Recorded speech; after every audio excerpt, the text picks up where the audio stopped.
You're listening to the Veterinary Innovation Podcast. You're listening to the Veterinary Innovation Podcast. My name is Shawn Wilkie, and along with my awesome co-host, we interview the innovators in this space every week. Ivan, please get us started. Yeah, I'm Ivan Zach, and I'm excited to introduce a colleague, Dr. Brett Shorenstein. Dr. Brett is a practicing veterinarian and a co-founder of Veterinary Innovative Partners, VIP, just like our podcast, a growing network of veterinarian-owned and operated hospitals across the 9 states.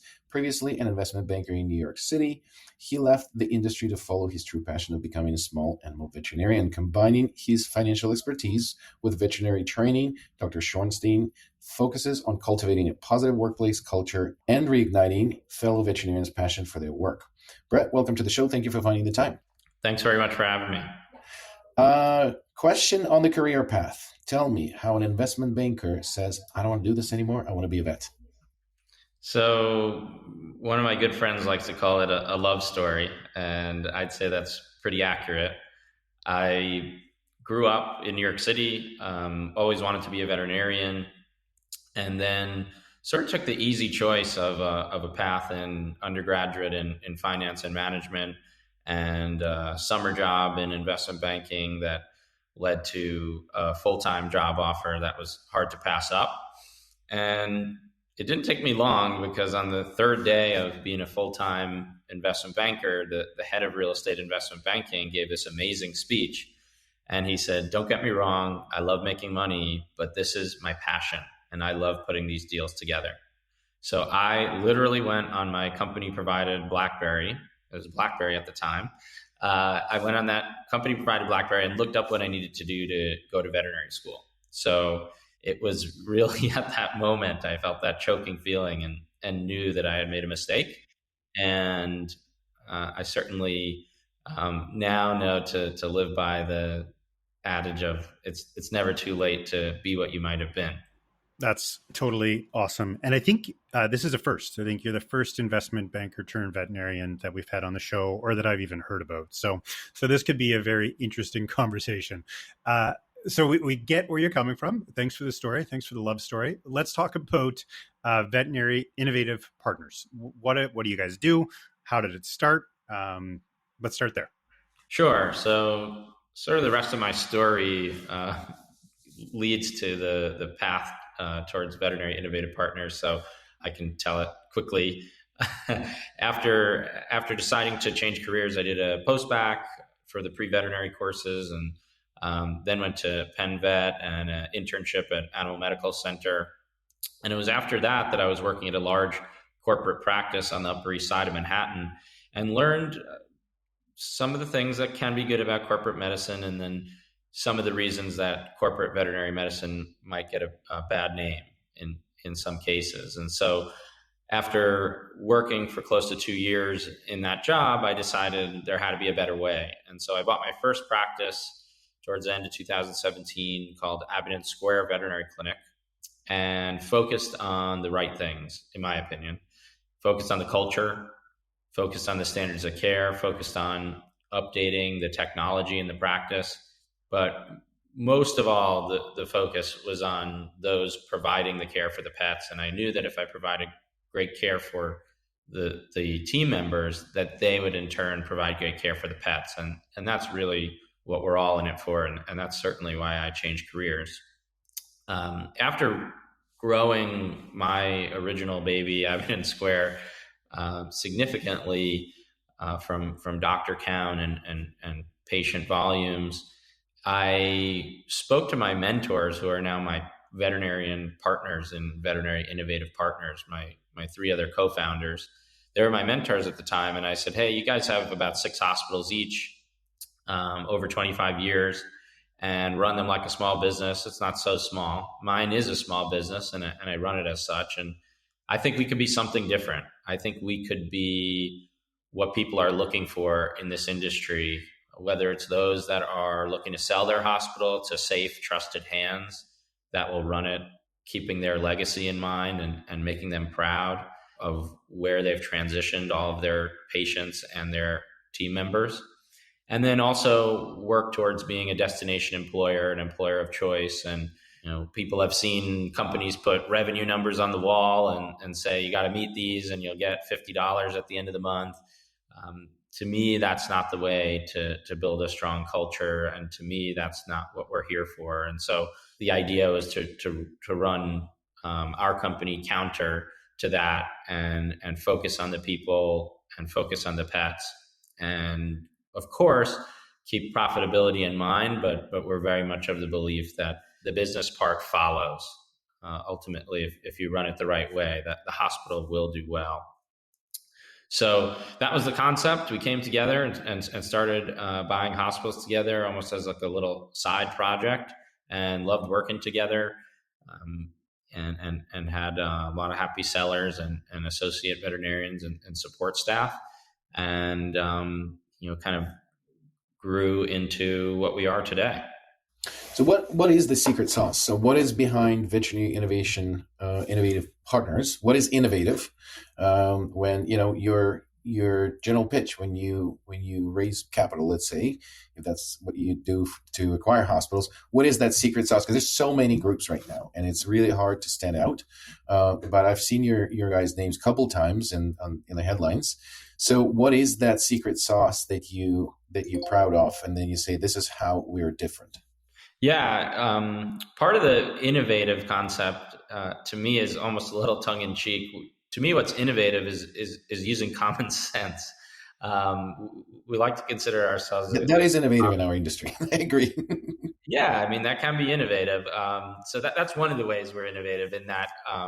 Once again, for us, having a high support staff to doctor ratio so that the doctors can be efficient in their appointments and get out on time and reduce burnout. For us to allow doctors to pretty much kind of name their ideal schedule, and we try our best. Obviously, there are needs of the hospital that we have to keep in mind, but we try our best to get our doctors a schedule that they like. Going back to that support staff and high ratio, that's getting them to do their records on time. That's having doctors focus on only what doctors need to focus on, and empowering our support staff to call back normal blood work, to educate clients on monthly preventives.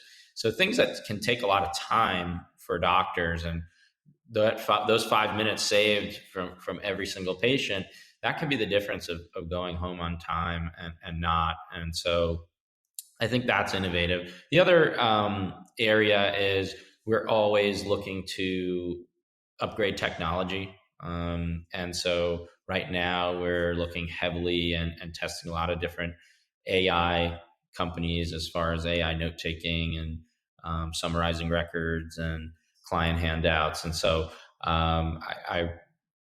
we're not fully there yet. I don't think the technology is fully there yet, but we have every intention to combine cloud-based software with AI for further time-saving measures. So you also talk about the network is veterinarian-owned. How do you execute on that? And what does that mean to incoming, maybe those that sell to you practices or those that join you as an employee? What mechanisms do you use to achieve that? Yeah, so we're passionate about veterinarians owning veterinary hospitals as owners ourselves. And there's a variety of situations. We're not very cookie cutter. So there's a variety of situations where veterinarians can continue to own part of their practices. So that can be in the form of a veterinarian who's selling their practice, who might want to retain ownership and benefit from the growth and expertise that we can provide, whether that's from a recruiting standpoint, better financial management, improving their marketing. It's hard to be a solo practitioner and wear all of those hats and do all of them extremely well. And so one of the benefits we like from our network is to have some amazing professionals at all of those positions that solely focus on some of those functions. As far as practices, some of our practices, the selling veterinarian felt strongly about having their associate veterinarian have ownership and sort of work that into the transaction where their associate, instead of buying the practice outright, because it's no secret that multiples have increased to a point where it can be hard for a selling veterinarian to get that same value on their practice from an associate veterinarian that larger groups can pay. So that's been a way to kind of bridge that gap, and then that associate veterinarian becomes our partner. So there's a lot of different opportunities in that way. But the basis of the marketing is that you have 4 veterinarians who own majority of this company and are actively involved in operating it. And so I think that that's a differentiator, because we have a heavy emphasis on white coat to white coat conversations, whether that's you're selling your practice, whether that's on recruiting calls, which I do a large part of our recruiting veterinarians all across the East Coast. You're really speaking to somebody who speaks your language. That makes sense. So you also take pride in your development through professional development through coaching. Can you tell us a little more about the program that you applied and what does it look like inside of the network? Sure. So we've branded what I feel is a very impressive and expansive mentorship program. It's called our Viva mentorship program. And I think that's another way that we're trying to be innovative, because it's one thing to say you have mentorship, and it's another to actually do it and take it seriously. And often what that means is you could be taking a hit to the practice financially because you're spending extra time and effort growing typically young veterinarians and growing their skill sets into a fully formed veterinarian who can perform surgeries, dentistries, and flow through appointments with ease. And so what we've created is a structured program that's a year long and most intensive for the first 6 months, where a newer graduate is paired with an experienced mentor. And it starts out with shadowing, then graded very gradually into appointments where you're starting off with hour-long appointments for a couple of weeks, then going to 45-minute, then going to 30-minute appointments. And so it's very graduated and meeting that doctor where they're at, in addition to structured block-off time to go over difficult cases at length, structured block-off time to go over interpersonal communications, difficulties with owners, how a case might have gone differently, having records audited so that way the mentor can point out areas for opportunity. And then on the procedure front, it's a similar idea, scrubbing in with that first procedure just to observe, and then if comfortable, the next one, the doctor be able to drive, but you'd have the experienced doctor, aka mentor, scrubbed in with that junior doctor. And next one, maybe that mentor is just in the room, but if the junior doctor is comfortable, they would drive the procedure on their own with that doctor, with the mentor in the room. So the idea is a lot of time, intensive effort on getting these doctors to be comfortable. And we've heard a lot of horror stories about just kind of throwing a new grad right in. And that can be very distressing and ultimately not what's best for our patients. Yeah, that makes a ton of sense. And really interesting that you guys are investing so much effort there, and the been there, done that before kind of ownership model and having the veterinarians at the leadership team makes a ton of sense. What's going on with you guys? And when we look out into the future, are you guys still growing? Are you still buying and acquiring practices? Or are you opening new practices? I mean, the market's shifted quite a lot, but where are you guys at? Yeah, we've certainly slowed down on acquisitions over the last 16, 18 months. And that's sort of by design and sort of a function of interest rates. It's certainly no secret that interest rates kind of have affected veterinary acquisitions overall, but I think that they've affected real estate. They've affected pretty much every industry. So in a sense, I do feel that the interest rate environment was sort of lucky for us in a strange way, because we were kind of building the car as we were driving it pretty fast. And it's given us an opportunity to slow down, build programs such as this Viva mentorship program, and make sure to fine tune in a lot of our areas to make sure we're making good on our word, so to speak. And I think we have. But will we grow? Yeah, no, we do anticipate a better environment at the end of 24 and 25. And we have had a lot of interest as sort of a different option as a consolidator. And so we do expect to continue to grow very much strategically. We like the idea of building out our areas. We like the idea of being able to share resources, because I feel that also leads to less burnout, where if a practice is understaffed, one of our New York City practices is understaffed for the day, or COVID goes through a practice, et cetera, we can utilize, we don't force people, but we might ask, hey, is anyone light on procedures today? Can anyone help out? We've had doctors who we've moved around before if they're interested in that. And sometimes I think it's fun. And, those who aren't interested, we won't force, but we have seen some benefits to that network density.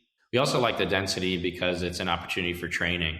So that means, let's say you want to learn a cystotomy and you happen to be at a hospital that the doctors are amazing, but they're just not surgery heavy beyond your typical neuter spays, mass removals. Well, hopefully, and typically, there's another doctor in the network not too far away that's proficient at cystotomies, and we are happy to block off the time and have you go to another hospital to learn that skill and begin to grow in that way. That's awesome. Well, that's a great story, and we appreciate you joining us in, but we ran out of time as we usually do. We have two questions that we ask at the end of every episode, and the first question is their book, TED Talk, video, YouTube, anything that you would like to share with the audience as the inspiration in your career journey. Absolutely. My recommendation would be Simon Sinek's Starts With Why, and that's a TED Talk. That's also a book.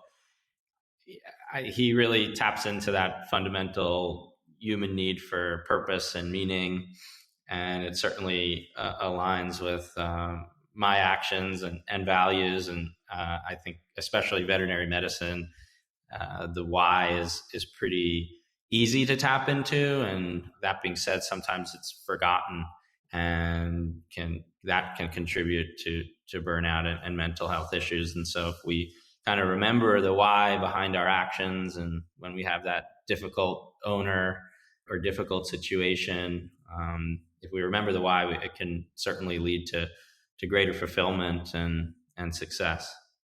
That's amazing. Yeah, it's a recommendation we've got a lot. So if you haven't checked it out, you should absolutely check it out, which is great. And then the last question is another innovator that you think we should have on the show.